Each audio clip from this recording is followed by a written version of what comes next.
makuru yo mu karere k'ibiyaga binini. Umugambwe wa Dalfa Umurinzi utavuga rumwe n'ubutegetsi bw'u Rwanda kandi ukorera mu gihugu utangaza ko umuvugizi wawo Yohani Mahoro yahagaritswe ku mirimo yiwe kandi umushimira ukwitanga kwiwe. Avugana n'ijwi rya Amerika, Yohani Mahoro yasobanuye ko yavuye ku buvugizi bwa Dalfa Umurinzi kubera impamvu z'umutekano wiwe. Mu kiganiro cihariye yagiranye na mugenzi wacu Venuste Nshimiyimana akorera mu biro by'ijwi rya Amerika i Londres mu Bwongereza. Impamvu nyamukuru yatumye nsezera ku mirimo yanjye kuva natangira kuba umuvugizi w'agateganyo wa Dalfa Umurinzi, nagiye mpura n'igitutu gikomeye cyane. Abantu banshyiraga ku gitutu bansaba kureka gukorana na Dalfa Umurinzi na Madame Victoire Ingabire, bambwira ko nkorana n'umwanzi w'igihugu, ko nkorana n'umuntu ushaka kugarura politiki ya 59. Bakangira ku gitutu cyane, nubwo marezime ibyo ngibyo bitari ukuri. Yohani Mahoro, fata akanya usobanure neza abo bantu bagushyiragaho inkeke ni bande? Byonyine wajya mu binyamakuru byandikwaga kuri za Twitter ugashyiraho Farije, akarere ka Ngororero kandikiye Farije ko navanwa ku rutonde rw'abagenerwabikorwa, nakurikirwaga ahantu hose narindi. So n'inshuti ziranyitaza n'abavandimwe, ngo byari situwasiyo ingoye cyane, bikaba byaransabaga gufata umwanya wo kuba ndetse izo nshingano, kuko byari bigoye gukora ako kazi n'icyo gitutu. Aho naho ntabwo mpumvise. Farije ijite mu mirimo yawe, uri umucikacumu? Yego, ndi umucikacumu wa jenoside yakorewe Abatutsi mu 1994. Nkaba rwose n'amashuri yanjye narayarihiriwe guhera muri segonderi kugeza muri kaminuza aho nendaga kurangiza, niho sinarihirwaga na Farije. Rero urumva ibyo byose ni ibyiyongeraga ku kindi gitutu narimaranye igihe. Ubwo se gukurwa ku rutonde rw'abafashwa na Farije ni impamvu ihagije yo kugira ngo usezere ku mirimo yawe y'ubuvugizi bw'ishyaka Dalfa Umurinzi? Yego, ibyo byatumye nsezera ku mirimo, ariko ikindi cya kabiri kiyongeyeho, nari maze kwakira amakuru nyuma yo gukurikirwa, nkajya aho ndi hose nkashyirwaho ingenza, nkabona umutekano wanjye. Naje no kwakira amakuru y'uko ndi hafi kugirirwa nabi, ubwo biba ngombwa ko nsohoka igihugu igitaraganya. Kandi murabizi neza ko ishyaka Dalfa Umurinzi rikorera politika imbere mu gihugu, riri kwiyubaka kugira ngo rishakishe ibisabwa kugira ngo ryandikwe n'amategeko ryemererwa gukora. Ntabwo ushobora gukora imirimo ya Dalfa Umurinzi uri hanze y'igihugu. Ariyo mpamvu rero mbere y'uko nsohoka nabanje gusiga nsezeye kuri izo nshingano. Ni umugambi wanogeje, ubwira abawe ko ugiye? Ni ibintu nakoze igitaraganya na Presidente, ntabwo nigeze mu by'ukuri mubwira ibibaye, kuko nta mwanya nari mfite, kandi na telefone zacu ziba zikurikirwa zumviriza. Ndavuga bishobora kunsubira amarira. Nibwo nahise nsohoka, naramubwiye ntimbaye mpagaritse inshingano zanjye zo kuba umuvugizi. Ati bigenze bite? Ndavuga nti maze iminsi mfite igitutu, nkeneye umwanya wo gutuza nkanitekerezaho. So rero niyo mpamvu nahise mumenyesha ibyo. Nibyo yarazi, ntashobora kunatungurwa n'ubu ngubu akumva ko ndi hanze, ariko ntanjye nta yandi mahitamo nari mfite, yaragukiza ubuzima bwanjye. Yohani Mahoro, ndagushimiye cyane ku bw'aka kanya wahaye ijwi rya Amerika. Urakoze cyane, namwe ndabashimiye. Mu Burundi imiryango igera ku 350 yahitwa Nyembundu muri komine Mugina mu ntara y'Cibitoke ntigiraho ikikumusaya kuva mu kwezi kwa 12 umwaka uheze, bitewe n'imvura y'isegenya yaguye muri iyo komine. Bivise ubwoba ko mu gihe uca imvura itasura ibintu bizokunyuka n'indwara zifatiye ku isuku rike zikayogeza abayo. Eloge Burikaneza ari Nairobi muri Kenya dufite ibindi kuri iyi nkuru. Ni umwe mu bacikacumu, bene wacu baragiye, abana baragiye, kumva hasigaye nyene nduku nyene singira homba nyene nakindara aho bwije neza nuko mbaye. Ubu numwe mu banyagihugu barokotse mu myuzure mu kwezi kwa 12 umwaka uheze ahitwa Nyempundu muri komine Mugina intara ya Cibitoke mu buraruko bushiburengero. We n'abagenzi be bavuga ko kuva ico gihe babayeho baturatura, batinya kwandura indwara zifatiye ku isuku ribi muri kino gihe c'agatasi cimirije. Ni umwe mu bacikacumu, bene wacu baragiye, abana baragiye, baragiye nkumva asigaye nyene nduku nyene singira homba nyene nakindara aho bwije neze nuko mbayeho nabi no kuvuga ndo nticonja ubonye shonyera akamfasha utwo kurya ndarya nkashima aryama twe twobasaba nyene ko bogaruka bakabandanya tugakora hama rero tukubaka uronse abamufasha bakamuha ibiti gatuma yishingira akabarabayemo nacengira amakenga mu nyambonye umugambo utabandanye kubera ko je mu bantu bagize ingorane ndimu kandi sindimwe gusa turi beshi bavuze ko ari ibice bitatu igice ca mbere kizobanza kivemo hasubiremo ica kabiri ica gatatu kirangize ubu kugera kuri ino saha ndafise amakenga yuko mbona tugiye kugira ingorane kubera ko n'abambere ntibabandanye ngo babarangirize ubu ntitugira aho tuba mw'ibarabara abana biruka baraturirako nkaje ndafise abana ndi umuvyeyi naravyaye ndafise abana batatu ariko ntashoboye kubati ngo kubera tunarimye twose twaratwawe mbere nk'ubuho kubera ko ari muci bamwe biryamira mu mikaratusi aho rero imvura isubira kugwa n'ingora ziriyongera kubera ubwinshi bw'abantu usanga inzu irimwo abantu ari papa babiri abama babiri n'abana benshi zogibuza bubi cane hamwe byobandanye uko nyene batubakira bamaze kutuzana ko umutumba w'Gisheke ngo tuce kwibanza duce n'amabarabara twari tuzi ko bazoca bagira babandanya bakatwubakira abahuye n'ibyago bo mu Nyempundu ariko twararindiye byaciye bihagarara sinzi ico byavuye kubera nimba hacije cinjira mu gihe c'amatora twasaba ko umugambi wobandanya ko nk'uyu imvura igiye kugwa ntitubona abanyagihugu Nyempundu tugiye kuzoba twanasabye uwo mutumba nyene ko bamaze kuwutanga bene amatongo bakaha abantu mwene ngo baze kubaka basabye ati ko bikose mwotanga ibibanza muciye canke nyene mukahereza umuntu akishiramo kaburenda akiyubakira agashiramo agashitingi kugira ngo haze kugama imvura ariko ntibyakunze babonye atindiza ngo nimurindire ngo umugambi urabandanya imisozi yose yaraturutse imigaga tubona ko n'ubundi imvura iguye n'ubundi bishobora guhitana abantu nk'uko byagenze mu kwa 12 hari abagira neza bari batanguye kubakira basizwe n'imyuzura abanyagihugu bo ku mutumba wa Nyamakarabo bangikanye na Nyempundu nibo batanze amatongo yo kubakamwo batabariza ababanyi babo aba bantu bavuye mu Nyempundu bagishika ngaho iwacu bagerageje kubafasha mugabo ntabyo twari dushoboye twabafasha bigatunga hari haba usanga babaye nko mu tuzu tw'udukoni cyangwa ugasanga nyene nk'umuntu afise inzu nini akabaha icumba mugabo ibyo namwe mubyumva biragoye cyane nabi na nabi kuko usanga bari nko mu kazu ugasanga bacurikiranye umwana bena nyina ugasanga bacurikiranye nyene kubera baburaho ba aho hantu haracoma barabara haratabwa ibibanza amatora atanguye byakibihagarira ngaho abo bantu birwa barangara umutumwa wa Nyempundu ni munini havuye abantu benshi abantu basabagiye n'ubu hari abakiriyo biteze urupfu nyene kuko umuntu ari Nyempundu ntabwo yiteze gukira n'ubu imvura iguye mu bucimbiri bwose hari imigaga ku mitumba harataguritse imvura iguye hazoshabo mukabahitane kwa twifuza rero yuko abagira neza bari batanguye umugambi ko bobandanya kugira ngo ikibazo cy'abo bantu kive mu nzira kugeza ubu abajejwe intwaro bemeza ko atakintu kinini bashoboye atari gukangurira abanyagihugu gufashanya uko bashoboye Ponsier Bigirimana mukuru w'umutumba wa Nyamakarabo ico dukora ubwa mbere no kwigisha bene gihugu kugira ngo ntibarambigwe babandanye urosa kajumu abanyura ko mwene wabo mugabo by'ukuri ndiko babenda ko ico twava dukora mu imvura igitasure ko two hava imiryango umutumba twava duhusha mu wundi atahantu begeranirijwe mu minsi heze hari na mitende hari amashiramo yabafasha bakabahamagara bakaza gutora udufungwa ku ikomine kwa 12 ukwezi kwa 12 havuga abantu bahitanywe n'imyuzura muri Mugina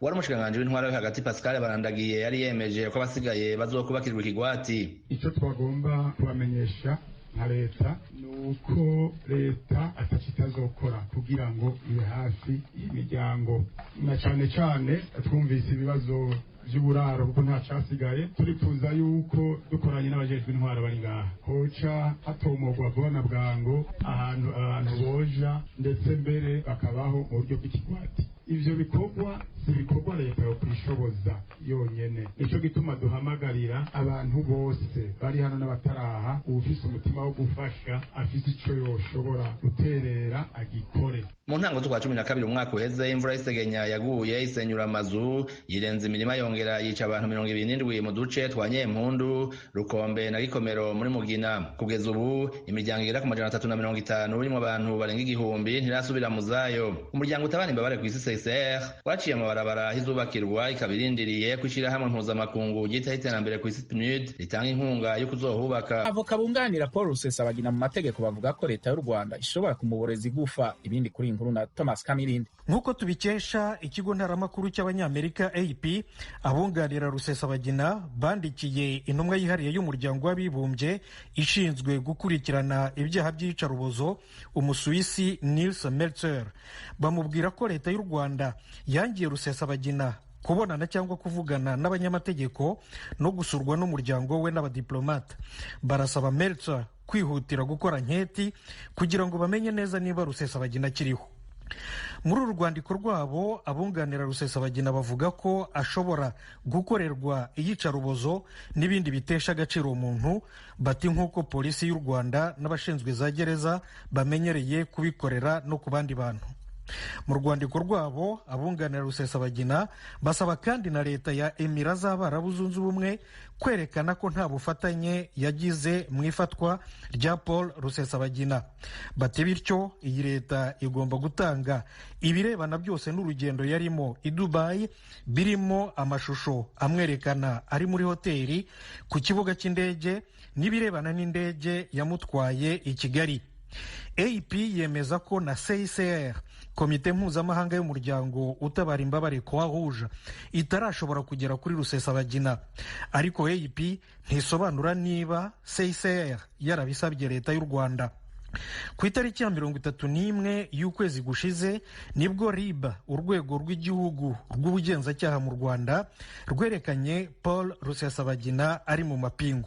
Yo n'ubushinjacyaha ntibaratangaza igihe bazamugereza imbere y'umucamanza. Mu byaha Rusesabagina aregwa harimo iby'iterabwoba. Naho ku birebana n'abo mwunganira mu by'amategeko, Maître Rugaza David yatangaje kuwa gatandatu ko ari we avoka wa Rusesabagina.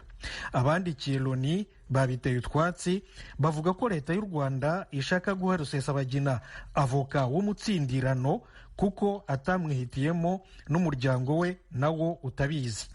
Itsinda ry'abunganira Rusesabagina rigizwe n'abavoka 7 barimo umunyarwanda Maître Gatera Gashabana, abandi 6 n'abanyaburayi n'abanyamerika. Igitero cyari gikozwe n'abagwanyi ba Al-Shabaab muri Somalia cyahitanye abasirikare 2 b'Abanyasomaliya, gikomeretsa umusirikare umwe w'umunyamerika. Ibindi kuri icyo gitero Oriane Itangishaka arabidushikiriza. Icyo gitero cyagizwe ejo ku munsi wa mbere ku birometero 60 mu buraruko bw'igisagara ca Kismayo, nk'uko bishikirizwa mu itangazo y'umushikiranganji w'amakuru muri Somalia. Abasirikare 2 ba Somalia barishwe, hakomereka abandi 3 hamwe n'umwe wa Amerika. Iryo tangazo rimenyesha kandi ko umwe mu bagwanyi b'intagondwa za El-Shabaab yishwe. Muri indi tangazo, Christopher Carnes, umuvugizi w'umugwi w'abasirikare b'Abanyamerika ku mugabane wa Afrika, amenyesha ko amagara y'uwo musirikare wa Amerika atabangamiwe cyane kandi ko ariko aravugwa. Umuvugizi ajejwe ibibazo vya gisirikare mu mugwi wa Al-Shabaab, Sheikh Abdulaziz Abdu Musab, yasohoye itangazo ry'amajwi ku iradiyo yabo Andalus, we avuga ko muri icyo gitero hishwe abasirikare batari bake ba Amerika n'Abasomaliya. Yamara ayo makuru ntaremezwa neza mu gihe uyu mugwi ukunze gutanga ibitigiri birenze. Mu cegeranyo cyasohowe n'ubushikiranganji bwa Amerika bujejwe ukwivuna abansi, ikiza ca corona n'icyatumye ibitero vy'uwo mugwi bigabanuka. Yamara abasirikare ba Amerika bajejwe umutekano muri ako karere bo ibikorwa vyabo byaragabanutse. Turagushimye Oriane. Abayobozi bo muri Afrika yo mu burengero bavuga ko abasirikare batembagaje ubutegetsi muri Mali bategerezwa gushiraho perezida mu bitarenze itariki 15 y'uku kwezi kw'icenda. Inkuru dushikirizwa na Eugene Mukangusi. Ibihugu byo mu muryango wa CEDEAO byahaye abasirikare bakoze kudeta muri Mali kugeza ku itariki ya 15 y'uku kwezi kwa 9, bakaba bashyizeho perezida w'inzibacyuho na minisitiri w'intebe, nk'uko itangazo ryasomwe nyuma y'inama y'abakuru b'ibihugu yabaye ejo kuwa mbere ribyumvikanisha. Abakuru b'ibihugu 15 biri mu muryango wa CEDEAO bavuze ko perezida na minisitiri w'intebe bazayobora guverinoma y'inzibacyuho bakwiye kuba abasivili. Uyu muryango urashaka gukomeza igitutu ku basirikare bahiritse ubutegetsi, wagumishijeho ibihano wari washyiriyeho igihugu, ariko wakiriye neza intambwe abasirikare bateye mu cyumweru gishize yo gutangira ibiganiro n'amashyaka ya politiki muri Mali hamwe n'imiryango ya societe civile ku birebana n'inzibacyuho. Umuryango wa CEDEAO wafunze imipaka n'igihugu cya Mali kandi wahagaritse urujya n'uruza rw'imari biturutse ku mpungenge za bamwe mu bayobozi bo mu bihugu byo mu burengerazuba bwa Afurika z'uko abasirikari bahiritse ubutegetsi muri Mali basuzugura ububasha bwawo bakanasubiza inyuma demokarasi mu karere kose. Itsinda ry'abasirikare bafite ipeti rya koloneli riyoboye Mali kuva perezida Ibrahim Boubacar Keita akuwe ku butegetsi tariki 18 y'ukwezi gushize kwa 8. Ntacyo bari bumvikanaho ku byerekeye gushyiraho guverinoma y'inzibacyuho. Abaganga bimenyereza akazi muri Nigeria batangiye imyigaragambyo yabo ya kabiri muri uyu mwaka biturutse ku bibazo by'imishahara n'uburyo bakoreramo muri ibihe by'icyorezo cya virusi ya corona, nk'uko umuyobozi w'urugaga rw'amasendika y'abaganga yabibwiye ibiro ntaramakuru by'Abongereza Reuters uyu munsi kuwa kabiri. imyigaragambyo yatangiye kuwa mbere kandi irimo n'abaganga bimenyereza akazi ibihumbi 16 mu bihumbi 42 bari mu gihugu. Muganga Aliyu Sokomba, umuyobozi mukuru w'ishyirahamwe ry'abaganga bimenyereza, yabibwiye Reuters. Yagize ati ni imyigaragambyo izakomeza kuzageza igisubizo kibonetse. Abaganga bose bimenyereza imirimo ku bigo byita ku barwayi ba COVID-19 bifatanije muri iyi myigaragambyo. Nigeria, igihugu gituwe kurusha ibindi muri Afurika, cyemejwemo abantu ibihumbi 55,160 banduye virusi ya corona n'igihumbi na 61 yatwaye ubuzima. Abo baganga barangije amashuri y'ubuvuzi bakaba barimo kwitoza mu buryo bw'inzobere mu kuvura indwara zihariye. Barakenewe kandi bari imbere mu rwego rw'ubuvuzi muri Nigeria mu gihe bari ku isonga mu bitaro by'igihugu mu byerekeye kwita ku ndembe n'abahuye n'impanuka. Abo baganga bakoze imyigaragambyo mu kwezi kwa gatandatu basaba kurushaho gufatwa neza mu murimo wabo no guhabwa ibikoresho byo kubarinda mu rugamba bahanganyemo na virusi ya corona. Mu byo bakomeje gusaba harimo ubwishingizi bw'ubuzima n'inyongera ku mushahara kubera akazi bakora gashobora kubakurura amakuba. Sokomba avuga ko urugaga rw'amashyirahamwe y'abaganga ruteganya ejo kubonana na Minisitiri w'Umurimo Chris Ngige kandi yizeye ko bazabasha gukemura ikibazo imyigaragambyo ikabona guhagarara nk'uko Ngige yari yahamagariye abaganga kuyihagarika. Umunyapolitiki akomeye atavuga rumwe na leta muri Belarus, Maria Kolesnikova, yatawe mu mvuto inyuma y'uko agerageje kwinjira mu gihugu ca Ukraine. Abategetsi bo ku mbibe za Belarus batangaza ko Maria Kolesnikova yatawe muri yombi mu masaha ya kare y'uno munsi wa kabiri mu gihe yariko agerageza kwinjira muri Ukraine. Bamenyesha ko yari kumwe n'abandi banywanyi babiri b'urunani arimwo rutavuga rumwe na leta ko bashoboye kwinjira atakibazo muri Ukraine. Uko byageze kugira Kolesnikova na bagenzi we babe bari ku rubibe na Ukraine ntivyamenyekanye uno nyene. Icegera c'umushikiranganji w'intwari yo hagati muri Ukraine mu butumwa ku rubuga Facebook yatangaje ko ivyabaye no musi kuwa kabiri kuri Maria Kolesnikova na bagenzi we byo kugerageza kwinjira muri Ukraine bitashitse ku gushaka kwabo. Avuga ko birukanywe mu gihugu ku nguvu. Ku munsi wa mbere Ubudagi n'Ubwongereza vyasavye perezida wa Belarus Alexander Lukashenko kumenyeshaho Kolesnikova ari inyuma yo kwara amakuru avuze ko yafashwe n'abantu batamenyekanye ku mugwa mukuru Minsk. Kolesnikova yari mu bapfasoni batatu bari basigaye bakiri mu gihugu bari bagiye hamwe mu runani rw'abatavuga rumwe na leta kugira bagerageze gutsinda Lukashenko mu matora yabaye ku itariki 9 y'ukwezi k'umunani. Mu Rwanda, banki nkuru y'igihugu yagaragaje ko mu mezi 6 y'uyu mwaka w'ibihumbi 2020 ingurane zakwa mu mabanki zagabanutse 12.3%. Ibiciro ku isoko vyo vyongera kuri 8.5% kubera ikiza ca COVID-19. Asonta Kabo yadufitiye ibindi kuri iyi nkuru.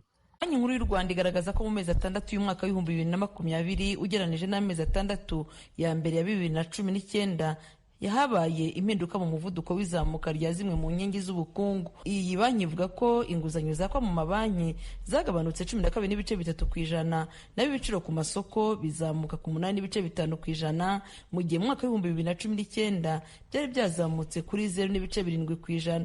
Ibi ni ibikubiye mu ishusho y'agaciro k'ifaranga n'ubusugire bw'ubukungu yasohowe na Banki Nkuru y'u Rwanda kuri uyu wa mbere. BNR igaragaza ko mu mezi 6 ya 2019 na 6 ya 2020 ikinyuranyo cy'ibicuruzwa byinjira mu n'ibisohoka mu Rwanda cyazamutse kuri 12.1%. Banki Nkuru y'u Rwanda kandi ikerekana ko mu mezi 6 ya mbere ya 2020 inguzanyo nshya zahawe abikorera zagabanutse ku 9.2%. Mu gihe mu mezi 6 ya mbere ya 2019 zari zagabanutse kuri 36.4%. Ivuga kandi ko kwaka inguzanyo nabyo byagabanutse kuri 12.3% kuko byavuye kuri miliyari 568.8 mu mafaranga y'u Rwanda yasabwe mu mezi 6 ya mbere ya 2019 bikagera kuri miliyari 648.6 mu mezi 6 ya mbere ya 2020. Visi Guverineri wa Banki Nkuru y'Igihugu Monique Nsanzabaganwa yabwiye radiyo Ijwi ry'Amerika zimwe mu mpamvu zatumye abantu batitabira kwaka inguzanyo nk'uko byari bisanzwe. Bisobanura yuko nta kibazo cyari kiri mu mabanki cyangwa se ku rwego rw'abantu, amafaranga yari agihari yakomeje kwiyongera muri systeme, ariko noneho wenda batari kuyazunguza ngo bayatangemo inguzanyo kubera nyine ko habayeho deceleration activité économique, ariko amafaranga yabahari.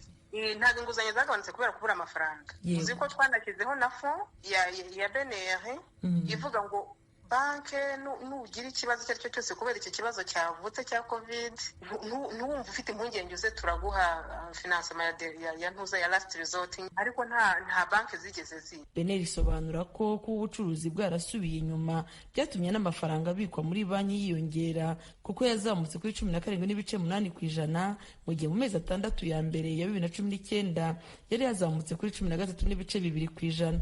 Beneri igasobanura ko ibiciro ku masoko byazamutse ku 8.5% mu gihe mu mezi 6 ya mbere ya 2019 byari byazamutse kuri 7.7%. Abakora ubucuruzi buciriritse bakemeza ko kuzanzamuka bizabagora mu gihe basabwa gukora ari 50% kandi bagafunga kare ngo babone uko bataha. Ubushobozi ntabwo bitewe n'uko n'imikorere impera kuko imikorere yapfuye y'abantu benshi, niba nta kazi kariho nakabonetse kagakorwa amasaha 2. Garuka zatugezeho kuko ntabwo tukigira abakiriya nka kera, bagabanyije nyine nombre y'abantu, n'ubu ngubu biragoye kabisa. Natwe turi kwibaza, ntabwo tubizi uko biza kugenda, ariko kuko nkanjye ndi umutayeri tuvuga ngo umunsi turakora ejo tugasiba dukora mu mashini, urumva ntabwo bigenda neza, imisoro kwishyura amazu biba bitugoye cyane nyine. Dore tugikora neza igihe no mu kwezi rwose hari n'igihe ngize kubona akazi bampa 2,500 mu kwezi ndayanga bitewe ko nabaga ninjiza rwose pe na 300 umuntu akayabona narengaho tukiyabona. Madamu Monica Nsanzabaganwa wungirije umuyobozi w'iyi banki agasobanura ko icyorezo cya virusi ya corona cyatumye abacuruzi bamwe batakaza akazi kabo, abandi bakazana ibicuruzwa bahenzwe bigatuma ababasha kubigura ari mbarwa.